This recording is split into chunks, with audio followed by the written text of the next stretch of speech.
Imagine living in a neighborhood where danger lurks around every corner, where fear has become a constant companion. In the heart of Cape Flats, South Africa, one young man turned this fear into a reign of terror that left his community in shambles. This is the harrowing tale of Cameron Wilson, a name that became synonymous with unspeakable violence.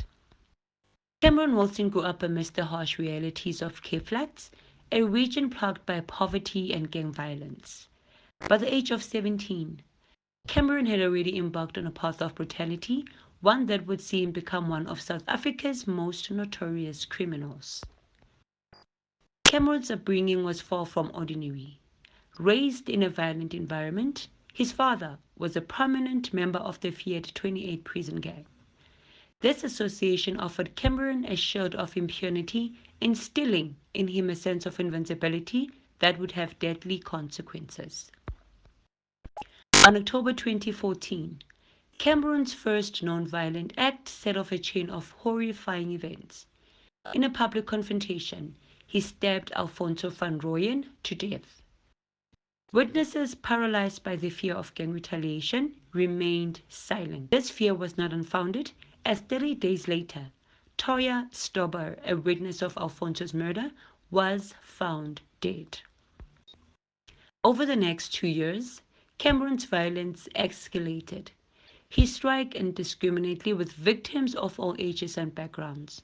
In December 2014, on Christmas Day, he killed Ernest Erasmus in a ruthless attack.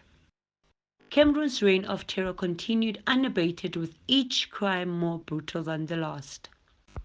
In September 2016, the Cape Flats community was rocked by the brutal murder of 18-year-old Nikita Moore. She was found with 98 stab wounds, her body mutilated beyond recognition. This heinous act finally galvanized the community and the law enforcement into action. Cameron was arrested shortly after Nikita's murder, but his trial was a spectacle of arrogance and disdain. He maintained his innocence, offering contradictory alibis for each crime. However, the overwhelming evidence and eyewitness testimonies sealed his fate. Cameron's path of destruction began in October 2014 and spanned until his arrest in September 2016. Each crime, from the murder of Alfonso van Rooyen to the horrific killing of Nikita Moore, painted a grim picture of a young man devoid of empathy. Just when the community thought Cameron's arrest would end the terror, the trial revealed more. Every testimony brought new revelations, keeping everyone on edge. The vivid accounts of Cameron's attacks were chilling. The way he approached his victims, the ruthless efficiency of his stabbings, and the cold satisfaction he seemed to derive from their suffering painted a terror. The constant threat of Cameron's violence, the fear of speaking out, and the shocking nature of his crimes created an atmosphere thick with tension. Each new attack brought the. Imagine the sound of Cameron's knife plunging into flesh, the sight of blood pooling on the pavement, the cries of his victims echoing through the night. These sensory details immerse you in the horror that the resident. Cameron's courtroom's behavior, his smirks, and dismissive attitude contrasted starkly with the grief of the victims' families.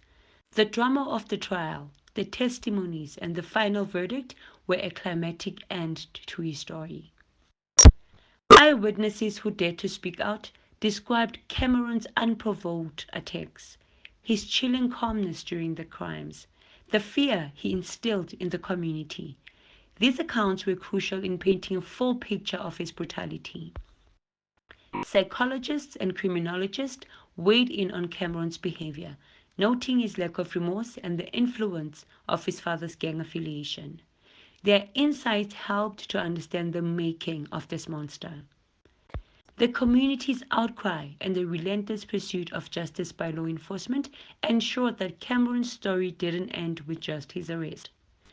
Measures were put in place to prevent such terror from rising again, offering a glimmer of hope amidst the darkness. Cameron Wilson's story is a stark reminder of the horrors that can emerge from a life steeped in violence and fear. Yet, it also stands as a testament to the resilience of a community determined to reclaim their peace.